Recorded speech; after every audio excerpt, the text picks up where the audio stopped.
जिंदगी गुजर गई शीतड़े टाकते टाकते।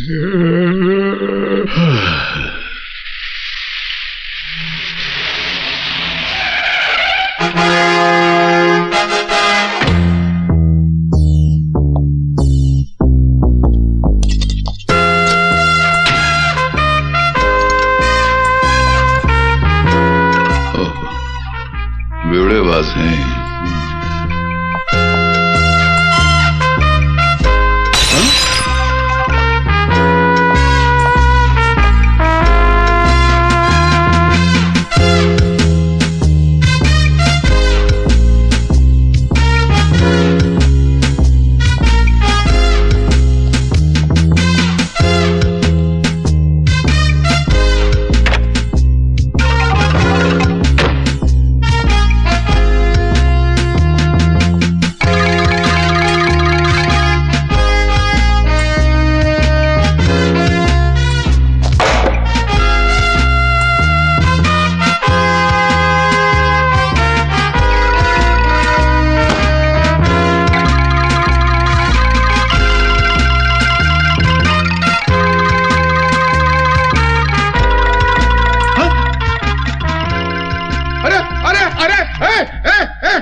चलो क्या कर रहे हो?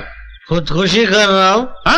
अगर तुम्हारे पास फालतू टाइम है और तुम्हें मेरी मौत से हमदर्दी है तो ये स्टूल खिसका दो, बाकी सब मैं संभाल लूंगा। बाकी तुम क्या संभाल लोगे? इस रस्सी का कनेक्शन तुम्हारी गर्दन से है, लटकोगे तो सीधा स्वर्गलोक में पहुंच जाओगे। यहाँ का कानून जो पाताल लोक में पहुंचा देगा। देखो, संभाल लोगे बस। अगर तुम मेरी मदद करोगे तो मैं तुम्हें अपनी तमाम प्रॉपर्टी का मालिक बना दूंगा। माफ करना, मैं मुर्दों से खैरात नहीं लिया करता। मैं तेरे को मुर्दा दिखता हूँ? लटकने के बाद तो हो ही जाओगे मुर्दे। यानी कि तुम ये स्टूल नहीं खिसकाओगे? बिल्कुल नहीं। एक काम करो। अरे फिर काम करो। ये रस्सी में गले में डाल लेता हूँ, तुम मुझे खिसका दो। अरे यार, ये कैसा आदमी है? तुम आत्महत्या करने आए हो या मेरे हाथों हत्या करवाने आए हो? ये तो सोचने वाला पॉइंट है। तो बैठ के सोचो। हाँ भाई, तो सोचने वाली बात है। अच्छा एक बात बताओ मियां, हाँ? तुम मर्द होकर बुजुर्गों की तरह पेड़ पे लटक के खुदकुशी करने का क्या मतलब है? अरे जिंदगी तो खुदा की नेमत है, जो नहीं समझा उसकी जिंदगी पे लानत है। अरे मुझे देखो, ये कैसी हालत है मेरी। न पेट में रोटी है, न जेब में ढेला है, कपड़ों को देखो हर 4 इंच पे थेगला लगा हुआ है, फिर भी जी रहा हूं। लानत है तुम्हारी जिंदगी पर। क्यों? अगर मेरा ऐसा फटा हाल होता तो मैं तो पैदा होते ही फांसी लगा लेता। तुम्हारा हाल तो इस वक्त मुझसे 1000 गुना बेहतर है, फिर तुम क्यों खुदकुशी कर रहे हो?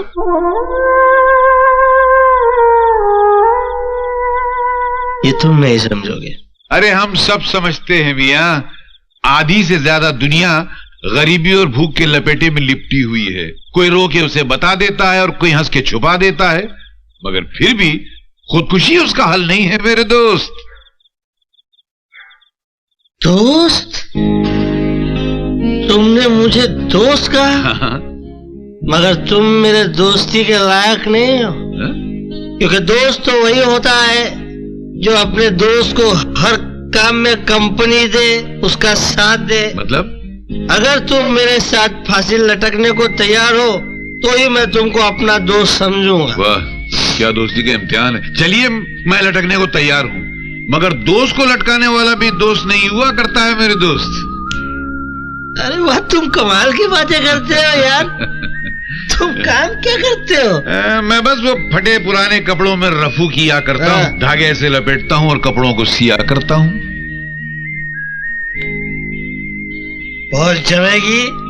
अच्छा। हाँ, क्योंकि मुझे भी एक लपेटने वाले की सख्त जरूरत थी। हाँ। क्या है, मैं फेंकता हूँ बहुत। अच्छा, बड़ा आदमी हूँ ना। हाँ, वो तो जाहिर है। तो जितनी भी आइंदा से बकवास किया करूं, जो भी एंड फंड शंड पका करूं, जो भी बात किया करूं, तुम उसका रफू कर देना। मगर ये खुदकुशी कैंसर? अरे मुबारक हो। उठो। चलो उठो मियां।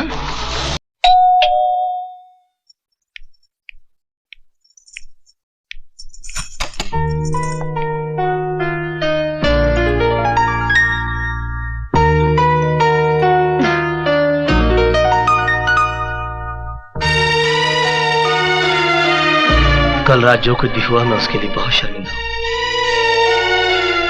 दरअसल कल मैं अपने अतीत के उस टूटे हुए मंदिर में चला गया था जहां कभी मैं किसी पूजा की पूजा किया करता था। तुम्हारा अतीत, मेरा आज और मेरा मुस्तकबिल दोनों बिगाड़ देगा। तुम एक मैकेनिक थे ना?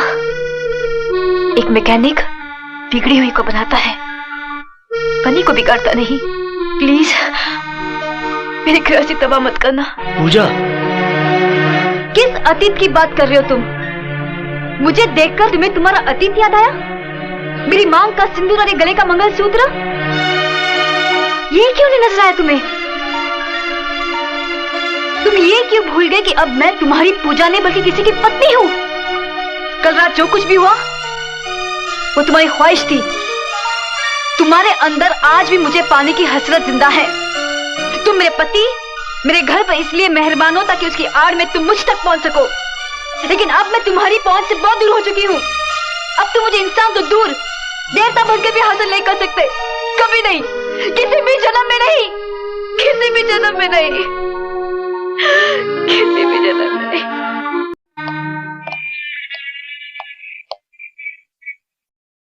मैं अपनी कल की गलती के लिए पूजा से माफी मांगने आया था। वाह,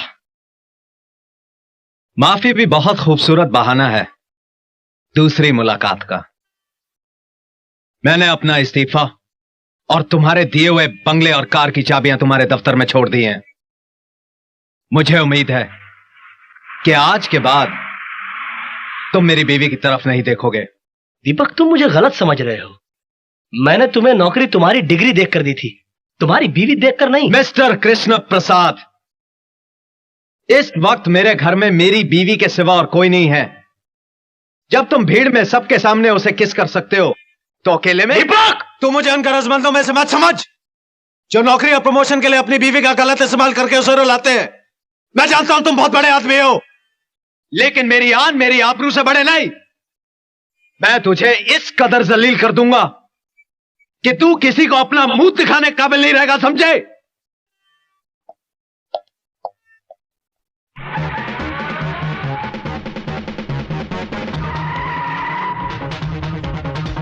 तुम मेरे पति, मेरे घर पर इसलिए मेहरबान हो ताकि उसकी आड़ में तुम मुझ तक पहुंच सको। तुम्हारे अंदर आज भी मुझे पानी की हसरत जिंदा है, आज भी मुझे पानी की हसरत जिंदा है, आज भी मुझे पानी की हसरत जिंदा है। तू मुझे उन गरजमंदों में से मत समझ। मुंह दिखाने काबिल नहीं रहेगा, समझे? मुंह दिखाने काबिल नहीं रहेगा, समझे? मुंह दिखाने काबिल नहीं रहेगा, समझे?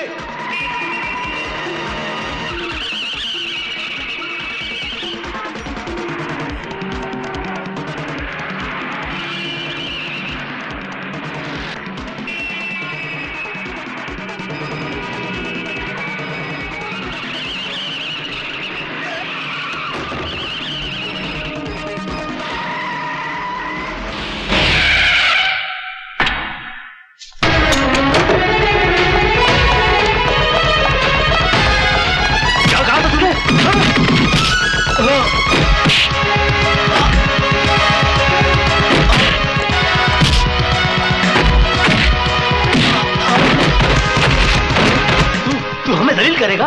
कृष्ण प्रसाद को दलील करेगा? हट जा पूजा।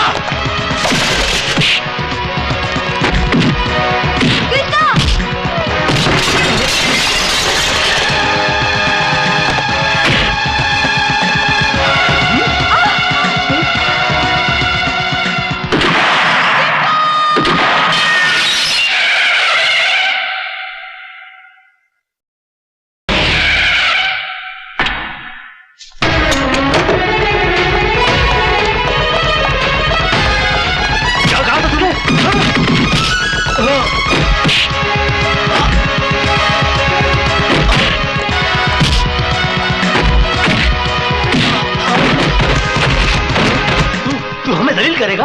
कृष्ण प्रसाद को दलील करेगा? हट जा पूजा।